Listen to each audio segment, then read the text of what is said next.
E aí, galerinha do Axé, povo da Umbanda, como é que vocês estão? Tá todo mundo bem? Como vocês devem ter percebido, eu dei uma reduzida na quantidade de gravações semanais, apesar de eu continuar gravando toda semana, né? É que antes eu gravava 2, 3 episódios por semana, e agora eu tô gravando um, no máximo 2, porque esse final de ano tá um pouco corrido pra mim, sabe?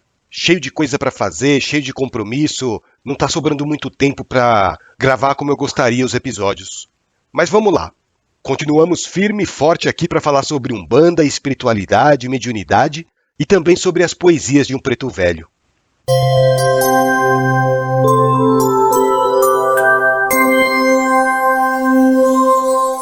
E eu vou iniciar esse episódio aqui compartilhando com vocês mais uma poesia passada pela espiritualidade.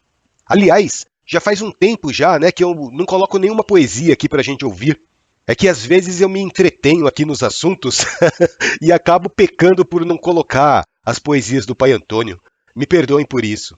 Essa poesia que eu vou recitar hoje para vocês foi uma das primeiras poesias que eu recebi do Pai Antônio. Eu encontrei ela por acaso quando eu estava revirando as papeladas aqui, mexendo na bagunça do meu quarto. Eu lembro que o Pai Antônio me passou essa poesia na época em que eu ainda estava fazendo o desenvolvimento mediúnico numa casa chamada Senzala dos Pretos Velhos. Essa é uma casa que faz um trabalho muito bonito. O terreiro fica em São José dos Campos, no interior de São Paulo. E eu aprendi muito nessa casa. Enquanto eu trabalhei nessa casa, eu recebi muitos ensinamentos, eu adquiri muita experiência nos trabalhos mediúnicos. Eu sou muito grato a todas as pessoas que me conduziram naquele processo lento de desenvolvimento mediúnico. Eu sou grato principalmente à mãe Kátia, o pai Chico, o pai Maurício, o pai Sandro. São pessoas apaixonadas pela Umbanda e dedicadas ao trabalho com a espiritualidade. E eu lembro que quando eu recebi essa poesia, era um domingo de manhã, mais ou menos umas 5 ou 6 horas da manhã, se eu não me engano. E eu tinha acabado de acordar, né, quando eu senti a presença do Pai Antônio do meu lado. Daí ele falou assim: "Filho, pega um papel para escrevinhar." Daí eu parei o que eu estava fazendo e falei assim: "Como é que é, Pai Antônio? O senhor quer que eu pegue um papel para escrever?" E o Pai Antônio, todo amoroso, respondeu assim: "É, filho, nego vai fazer um trovador." E eu demorei muito para entender que raio de trovador que era esse que o Pai Antônio estava falando. Até o momento em que as palavras começaram a brotar na minha mente e eu fui passando para o papel. Foi assim que eu comecei a escrever as poesias passadas pela espiritualidade. E essa poesia que eu vou recitar agora para vocês foi uma homenagem que o Pai Antônio quis fazer para aquele terreiro que me acolheu tão bem, a Senzala dos Pretos Velhos. O lugar onde eu encontrei exemplos de pessoas dedicadas à prática da caridade. Vamos ouvir essa poesia?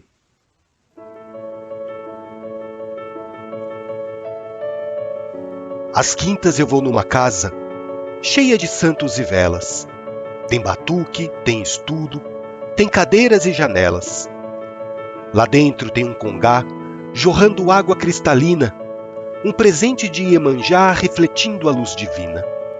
De um lado tem Oxóssi, destemido caçador, bradando alto nas matas, leva embora toda dor. Do outro lado, Omulu faz notar sua presença, equilibrando a saúde e protegendo da doença. Do lado de fora, a tronqueira, guardiando meu terreiro, onde eu peço a proteção para o Exu marinheiro. E a porta de entrada da casa também não é lugar comum. Nela se abrem os caminhos com a permissão de Ogum. Essa casa é o meu cruzeiro, onde minha alma embala. Lá vive o amor verdadeiro, que eu chamo de Senzala. Eu lembro que quando eu recebi essa poesia, eu fiquei surpreso e emocionado, porque ela foi escrita muito rapidamente, sabe? E o mais estranho é que não foi um processo de incorporação. Eu sentia o Pai Antônio do meu lado, mas ele não estava conduzindo o meu corpo como ele faz durante as giras. Foi um processo diferente. É como se ele estivesse irradiando o pensamento dele diretamente dentro da minha cabeça. Porque a incorporação é muito mais forte. Na incorporação, eu perco o controle do meu corpo. Eu entro num estado alterado de consciência que muitas vezes eu nem me recordo direito do que aconteceu. Agora, quando eu estou em casa, recolhido, fazendo as minhas orações, eu sinto as entidades espirituais do meu lado, mas a comunicação é mais a nível mental, sabe? E eu acho legal que seja assim, porque pelo menos eu fico plenamente consciente do que está acontecendo. Eu consigo construir um raciocínio em cima do que eles estão me falando, apesar de eu não sentir tão forte a energia deles como numa incorporação. E, gente, eu quero aproveitar que eu estou falando sobre isso, da gente conversar com os nossos guias espirituais dentro de casa, para reforçar um ponto que eu acho muito importante, principalmente para vocês que estão iniciando no processo de desenvolvimento mediúnico. Não se metam à besta de querer incorporar dentro da sua casa, no lugar onde você vive, tá bem? Porque lugar de incorporar é no terreiro. O terreiro é um ambiente protegido espiritualmente. Um terreiro é um lugar de axé. E a sua incorporação no terreiro vai estar sempre sendo assistida por pessoas mais experientes. Por que eu estou falando isso para vocês? Porque eu já me meti a besta de querer incorporar dentro da minha casa, sozinho, e deu ruim o negócio. Na época, eu ainda estava no comecinho do meu desenvolvimento mediúnico, né? Eu ainda estava começando a sentir a presença das entidades, e eu não sabia identificar direito quem era quem. Daí, num belo dia, eu estava sozinho dentro de casa, eu acho que era um final de semana, e eu comecei a sentir a mesma energia de incorporação que eu sentia durante as giras. Daí eu pensei assim, nossa, que legal, eu estou sentindo a presença das minhas entidades aqui em casa. Quer saber de uma coisa? Eu vou dar passagem para elas para ver se elas têm alguma coisa, alguma mensagem para me passar. Gente do céu, eu incorporei. E eu incorporei sem fazer prece, sem elevar meus pensamentos a Deus, sem fazer nada. Eu estava simplesmente inebriado com aquela sensação de estar incorporando dentro de casa. Só que quando eu incorporei, eu percebi que não eram os meus guias. E eu comecei a sentir uma fúria enorme dentro de mim, eu comecei a gritar, eu comecei a esmurrar as paredes, as portas. Gente, eu perdi totalmente o controle das minhas emoções. Eu fiquei completamente desequilibrado. E eu lembro que eu dei um murro tão forte na janela que o vidro quebrou e eu fiz um talho na minha mão. Eu tenho essa cicatriz até hoje. E foi só quando eu senti aquela dor aguda e o sangue começou a pingar que o espírito desincorporou de mim e eu fiquei lá, esgotado, sem entender direito o que estava acontecendo. Na hora eu não entendi nada, né? Mas depois caiu a ficha e eu percebi que eu não tinha incorporado guia coisa nenhuma. O que eu tinha incorporado era um quiumba, um espírito obsessor. E ele se aproveitou daquela situação para fazer aquela bagunça toda. Então, gente, tomem muito cuidado com esse negócio de incorporação fora do terreiro, tá? Porque incorporação não é brincadeira. A comunicação com o plano espiritual tem que ser feita de uma maneira muito séria, muito respeitosa. Aquela foi a primeira e a única vez que eu incorporei sozinho, fora do terreiro. É lógico que eu já cheguei a incorporar fora do terreiro outras vezes, né? Eu já cheguei a participar de trabalhos espirituais nos pontos de força da natureza. Isso aí é muito comum na Umbanda de acontecer, né? E nessas horas, a gente recebe mesmo aquela energia forte dos orixás. Eu também já cheguei a participar de reuniões na casa de algumas pessoas e lá eu recebi os meus guias espirituais. Mas percebam que nessas duas situações eu estava muito bem amparado. Eu estava com pessoas sérias, com pessoas conhecedoras das práticas mediúnicas. Essas incorporações que eu tive fora do terreiro não foi assim por mero capricho ou para satisfazer uma curiosidade. Foram sempre situações de ajuda, de acolhimento, de aconselhamento, trabalhos de limpeza energética. E eu sempre tive a presença do meu lado nessas ocasiões de pessoas encarnadas em quem eu confio plenamente para fazer esse tipo de procedimento. E além disso, gente, nessa época eu já estava muito mais experiente, né? Eu já conseguia identificar a natureza moral do espírito que estava se aproximando. Eu já sabia identificar quem era guia protetor e quem era quiumba. Então, eu repito para vocês, tomem muito cuidado com isso. Vocês que estão passando por esse processo de desenvolvimento mediúnico, sejam precavidos para não serem pegos de surpresa, assim como eu fui há muitos anos atrás. Sorte minha que nada mais grave aconteceu, né? Só que tem muita gente que não tem essa sorte que eu tive. Se você faz isso dentro da sua casa, você está correndo o risco de se machucar gravemente. E o que é pior, você pode ainda machucar pessoas queridas da sua família. Porque os quiumbas, eles não estão nem aí com o que vai acontecer. Os quiumbas são a criminalidade do mundo espiritual. Para eles, quanto pior, melhor. Tá certo, galera? Então, vamos desenvolver a nossa mediunidade de uma maneira consciente e equilibrada.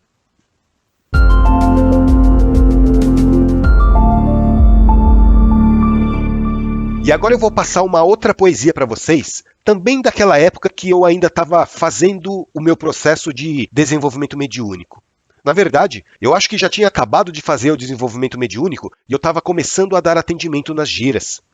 E eu vejo essa poesia como uma verdadeira homenagem para as linhas de trabalho que se manifestam na Umbanda. Vamos ouvir?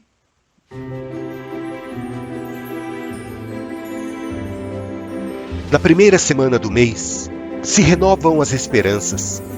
O sorriso se faz presente na alegria das crianças. Na segunda semana do mês, vivenciamos o Evangelho nos conselhos de humildade de um amado preto velho.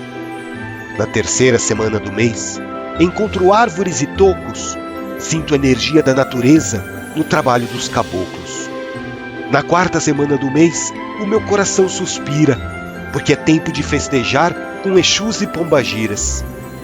Também vibramos no axé do feliz povo baiano, que nos mostra sua fé do tamanho de um oceano. E do mar, água salgada, espargindo pelo terreiro, traz a energia firmada da linha dos marinheiros. A senzala tem suas giras, cada semana tem sua linha, tem a força que nos inspira e a luz que nos encaminha. A senzala é a nossa casa, simplicidade é o nosso ninho, é onde o espírito cria asa e voa como um passarinho.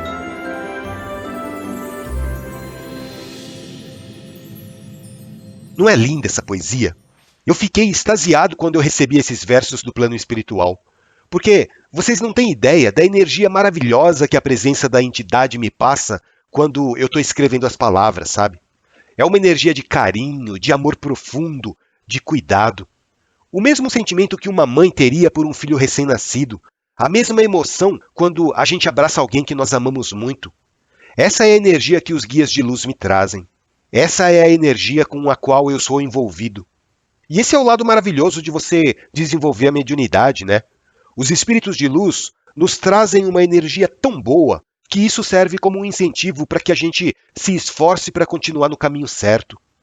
E assim, gente, se você se propôs a desenvolver a sua mediunidade, comece a ter uma vida de retidão, porque senão o tiro vai sair pela culatra. Se você tiver uma vida desvirtuada, ao invés de você receber entidades bondosas, você vai receber espírito tranqueira. Espíritos que ainda estão em um nível vibratório muito baixo, sabe? E isso vai te trazer muito desequilíbrio. E sabe o que é engraçado, gente?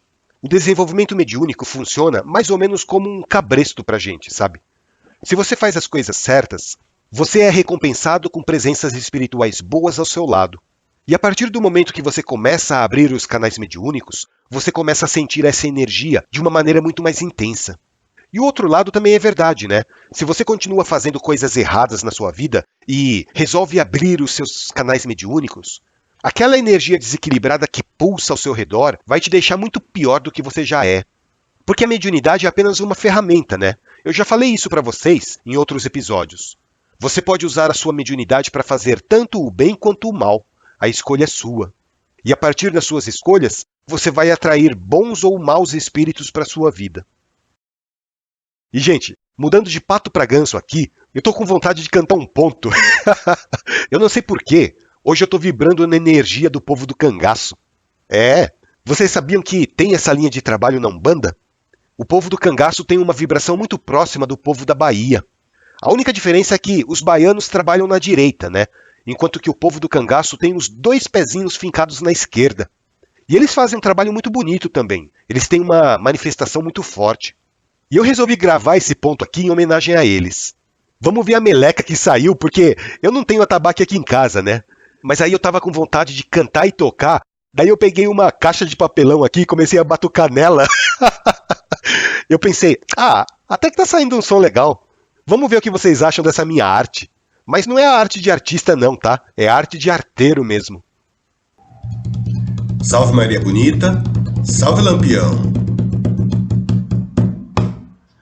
Vi a poeira subindo lá no meio do roçado. Vi um povo tão sofrido pelo sol tão castigado. Ai, ai, ai, ai, ai, ai, ai, ai, ai, ai, ai, ai, ai, ai. Encontrei Maria Bonita no sertão sem direção, no meio da caatinga, encontrou com Lampião. Ai, ai, ai, ai, ai, ai, ai, ai, ai, ai, ai, ai, ai, ai. No meio de tanta guerra, no meio dessa aflição, era Maria bonita, o amor de Lampião. Ai, ai, ai, ai, ai, ai, ai, ai, ai, ai, ai, ai, ai, ai. Quem foi que disse que ponto de Umbanda também não fala de amor, não é verdade? Eu acho lindo esse ponto. Os brutos também amam. Eu não sei se vocês sabem, mas a linha do cangaço é composta por espíritos que tiveram uma vida um tanto quanto questionável aqui na Terra, né? Do ponto de vista moral nosso. Então, se você for numa gira de cangaceiro, vocês vão ver espíritos que trabalham na falange de Lampião, de Maria Bonita, na falange de Corisco. Todos esses são espíritos que viveram naquela época do velho cangaço no sertão nordestino. São espíritos que, independentemente da vida que eles tiveram, eles se regeneraram de uma tal forma que obtiveram a permissão da espiritualidade de fazer os trabalhos caritativos na Umbanda. E olha só que interessante. Muitos desses espíritos estão ajudando pessoas que eles prejudicaram naquela existência. Vocês sabiam disso? Eles vêm, trabalham na Umbanda, ajudam as pessoas e, ao mesmo tempo, eles resgatam os débitos que eles contraíram no passado. Essa é a misericórdia de Deus, que não esquece de nenhum dos seus filhos. Essa é a misericórdia de Deus que oferece sempre novas oportunidades de crescimento espiritual. Então é isso, gente. Vocês gostaram do episódio de hoje? Se vocês estão curtindo o Alma de Poeta, entrem lá no site, mandem uma mensagem para mim que eu vou ficar muito feliz. Feliz de receber a opinião de vocês. É só abrir o seu navegador e digitar lá, almadepoeta.com.br. Clica na abinha Contatos e escreve uma mensagem para mim. Fala se vocês estão gostando, se vocês não estão gostando. Conta um pouquinho da experiência que vocês tiveram com a Umbanda ou com a fé que vocês professam. Me conta um pouquinho da experiência que vocês têm com a espiritualidade. E não deixem de acompanhar o Alma de Poeta também nas principais plataformas de áudio. Nós estamos presentes no Spotify, Amazon Music, Google Podcast, Deezer, Apple Podcast, Anchor FM, YouTube e tantos outros aplicativos por aí que eu nem sei o nome. Então a gente se despede por aqui. Um grande abraço para vocês. Fiquem com Deus e até o nosso próximo encontro.